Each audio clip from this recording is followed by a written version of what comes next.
Music plus education के इस video में आज हम बात करेंगे कि न्यूमेरिकल्स की प्रैक्टिस कैसे की जाए। न्यूमेरिकल्स की प्रैक्टिस के अंदर मेनली जो यूनिट्स के ऊपर ज़्यादा हमारा फोकस रहेगा। न्यूमेरिकल्स में यूनिट्स का विशेष ध्यान कैसे रखें, क्योंकि यूनिट्स की इम्पोर्टेंस बहुत होती है और यूनिट्स का ध्यान नहीं रखने से आपका न्यूमेरिकल आपको आते हुए भी आप उसको गलत कर देते हैं। तो हम आज उसी की बात करते हैं। पहला पॉइंट जो आपको ध्यान रखना है, न्यूमेरिकल क्वेश्चन में दिए गए मान व सिंबल साथ साथ लिखें। तो न्यूमेरिकल्स क्वेश्चन के अंदर जो वैल्यू दी गई है, जो वैल्यू दी गई है और उनके क्या सिंबल है वो आप सबसे पहले नोट कर लीजिए। उसके आगे लिख दीजिए गिवन, कि दिया हुआ क्या क्या है।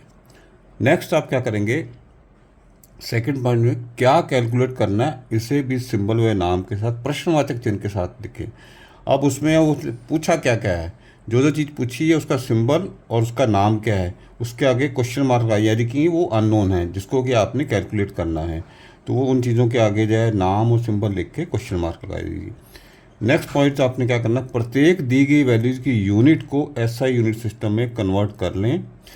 अब जो भी आपकी गिवन वैल्यूज़ है उनके यूनिट्स कई बार क्या है कि ये आमतौर पे करते हैं न्यूमेरिकल्स के अंदर, यूनिट्स बदल देते हैं, ताकि इसी वजह से कई बार हम यूनिट्स का ध्यान नहीं देते तो गलती होने के चांसेस रहते हैं। तो शुरू में ये काम कर लीजिए कि यूनिट्स आप एसआई में कन्वर्ट करें, एसआई यूनिट सिस्टम के अंदर कर लीजिए। तो जैसे मिलीमीटर है, मिलीमीटर को आप शुरू में ही मीटर में कन्वर्ट करके लिख लें, उसके आगे ही लिख दें, और मिली सेकेंड है तो उसको सेकेंड में लिख लें। तो इस टाइप से आप यूनिट्स को कन्वर्ट करके लिख लें। नेक्स्ट पॉइंट में पॉइंट 4 जो है, नेक्स्ट पॉइंट है, सारी कैलकुलेशन एसआई सिस्टम में ही करें। जब यूनिट्स आपने सारी एसआई सिस्टम में कर ली तो जो कैलकुलेशंस आएंगी वो सारी एसआई के अंदर होंगी और रिजल्ट भी आपका एसआई सिस्टम के अंदर ही आएगा। तो अंतिम रिजल्ट भी एसआई यूनिट में ही आएगा। अब आपके पास क्या है, एग्जाम्पल के लिए हम बात करें, जैसे एक वेलोसिटी दी हुई है 5 किलोमीटर पर आवर और टाइम दिया हुआ है 5 सेकेंड, और आपको निकालना क्या है कि डिस्टेंस कितनी ट्रैवल की जाएगी। यानी 5 किलोमीटर पर आवर की स्पीड से कोई चीज़ मूव कर रही है और उसको 5 सेकंड के अंदर पूछा जाता है कि 5 सेकंड के अंदर वो कितना ट्रैवल कर लेगी। वो व्हीकल है, जो भी ट्रेन है, कुछ भी है, मूविंग चीज़ है। तो सबसे पहला काम, वेलोसिटी को मैं कन्वर्ट कर रहा हूँ। 5 किलोमीटर को 5 × 10⁻³ ये मीटर हो गया, और उसके बाद में 60 × 60, एक आवर में 60 मिनट्स और 60 मिनट्स, और एक मिनट में जो है 60 सेकंड, तो 60 × 60, तो ये इस टाइप से आएगा 5 × 10⁻³ ये इसकी यूनिट बन जाएगी। ऊपर वाले की जो बन जाएगी डिस्टेंस की यूनिट मीटर, और टाइम की यूनिट आ जाएगी सेकंड, तो मीटर पर सेकंड में आ जाएगा। तो इसको सिंप्लीफाई किया तो 5/3.6 मीटर पर सेकंड इसकी स्पीड होगी। तो उसके बाद आपको डिस्टेंस निकालना है, वो भी आप किस में आएगा, डिस्टेंस भी मीटर में ही निकलेगा। तो फार्मूला क्या रहता है, velocity is equal to distance upon time. तो डी क्या हो जाएगा, v × t।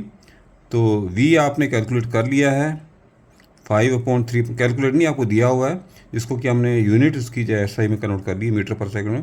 तो 5/3/6 जो है वो मीटर पर सेकंड इंटू 5, ये सेकंड के अंदर ही है तो आपको कन्वर्ट करना नहीं पड़ा। तो 5/3.6 इंटू 5, तो 25/3.6, ये हो गया 250/36। इसको सिंप्लीफाई किया तो लगभग जो है वो 6.94, और यूनिट क्या लिखेंगे, मीटर। ये ध्यान रखें, कभी भी न्यूमेरिकल के अंदर कोई भी वैल्यू या सिंबल की जो भी वैल्यू दी है उसकी यूनिट जरूर लिखनी है। यूनिट लिखना भूल जाते हैं मोस्टली, जो कि बहुत ही नेगेटिव है आपके लिए, उसकी वजह से आपके नंबर कट सकते हैं। तो फाइनल आंसर जब भी लिखेंगे आप उसमें यूनिट सहित लिखेंगे, और उसको चाहें तो आप ब्लॉक में ला के लिख दें कि ये फाइनल आंसर, जो भी चीज़ें पूछे गई हैं उस टाइप से आप उसको मेंशन कर दें।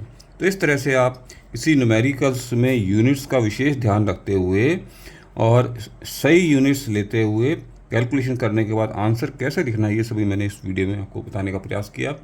और यदि आपको ये अच्छा लगे तो उसको लाइक करें और शेयर करें, और इस वीडियो के बारे में कोई कमेंट या क्वेरी है तो ज़रूर लिखें, इसकी फीडबैक ज़रूर दें। इस वीडियो को देखने के लिए आपका बहुत बहुत धन्यवाद।